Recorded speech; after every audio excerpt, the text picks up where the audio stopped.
friends, I am back with an Easter project today. So I found this egg-shaped wood cutout, shocker, in the Target bullseye section. So the first thing I'm going to do is I'm going to paint this white, and then I haven't figured out, I might distress it with a little gray, or I might sand the edges to see the wood. I'm not sure yet, but first thing we're going to do is paint this and let it dry.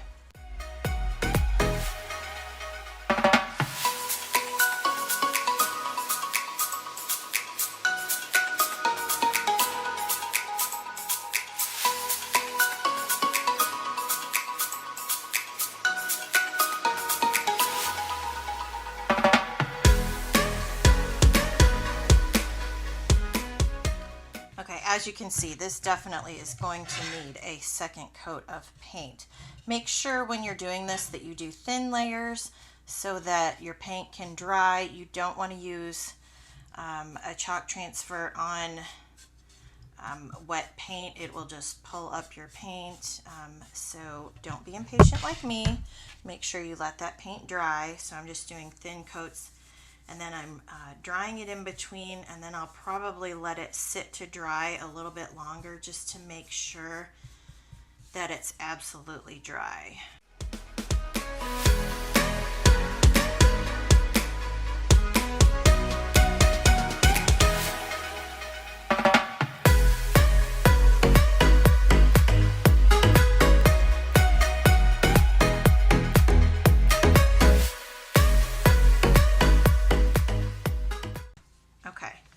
So I took about 3 coats to cover that.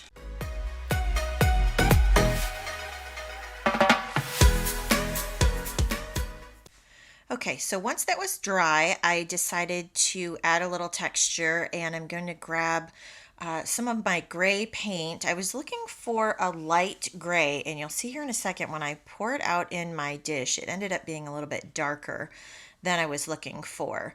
So I ended up just mixing a little bit of white paint in there so I could get the correct color gray that I was looking for. I'm not looking for something bold. I just want to add a little bit of texture around the edges.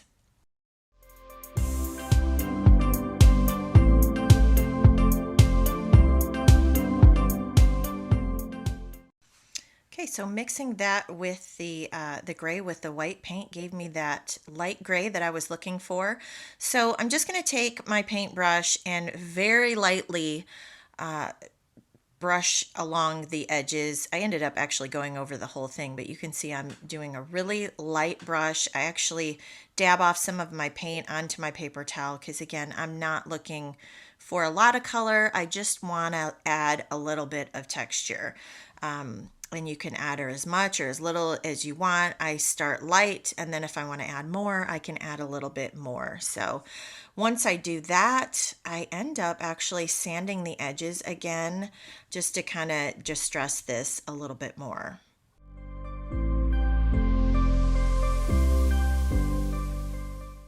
So now I'm just going to grab my sanding block, and I'm just going to sand the edges, distress it up a little bit so that I can see the wood through the paint, and I really like how that turned out.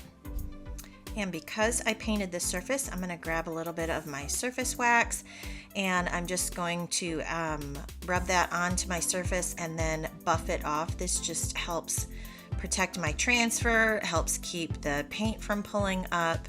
It's just a good idea to use the surface wax when you're chalking on a painted surface.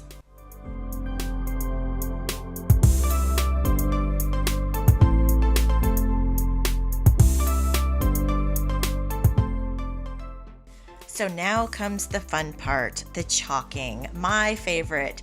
So I'm grabbing this Cottontail Market transfer again. I just love it. I'm trying to get the most use out of it that I can. And I know it's sad that it is out of stock, but all of these videos that I do can show you different techniques that you can use for any kind of transfers that you have. So you can take what you learn here and use it with other transfers that you might have at home or that I have on my chalk site. So I'm just starting with that brown chalk paste that I created in one of my previous videos that I will link below. And I'm just going to chalk the bunny. You notice he doesn't totally fit on there, which is fine. And then I'm going to give him or her a cute little pink nose. Look how cute that bunny rabbit is.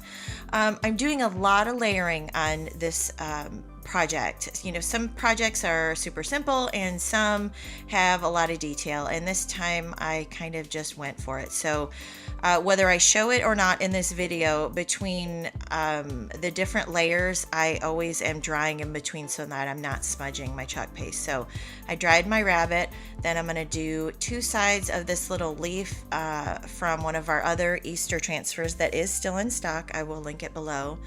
I'm using a couple different greens. I end up using 3 different colors. So I did the lighter color, which I believe it was pistachio, and then I'm going back with meadow, I believe it is. And again, I'm going to be drying those in between. I'm not washing my transfer though. And you'll see here I'm using my backer paper to kind of cover where the transfer has some paste on it so that I don't smudge it onto my surface. But the good news is, because I waxed this surface, if I did get a little bit on there, it would be much easier to clean that off. So that's a little tip for you. So then I grabbed this Wild and Free transfer. This was from a couple years ago, I believe. And I just wanted to grab some of the leaves in here. I think this time I did it in sage. And then I'm going to grab some of the flowers on this transfer, and I'm just layering a bunch of flowers and leaves to make this bunny look all springtime fun. So I'm going to continue chalking these and again drying in between each layer.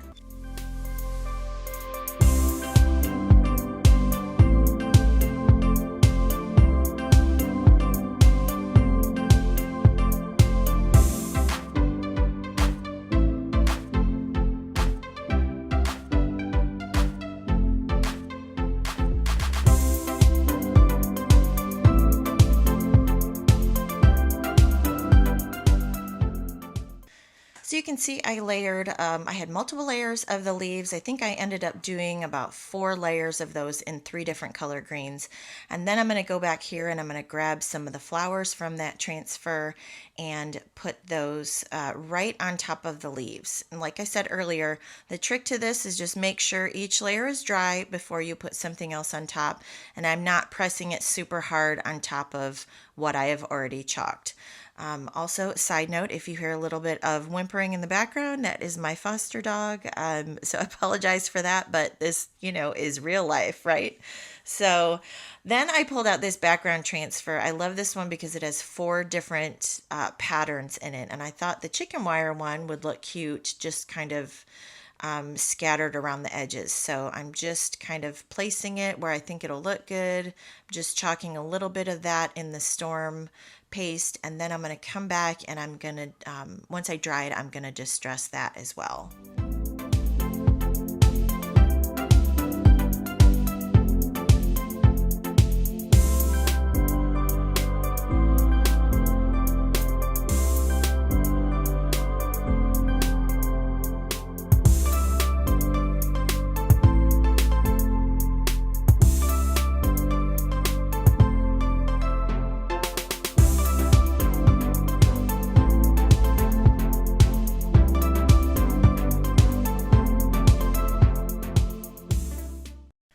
So I'm going to grab that P Rabbit & Co. transfer again, and I'm going to chalk a title. So I'm first going to chalk the farms at the top, just so that I know how much room I'm going to have left over. And then once I do that and I dry that portion, I'm going to go back and chalk the rest of the title, the little P Rabbit & Co. So the farms is done in storm chalk paste, and the rest is done in peony.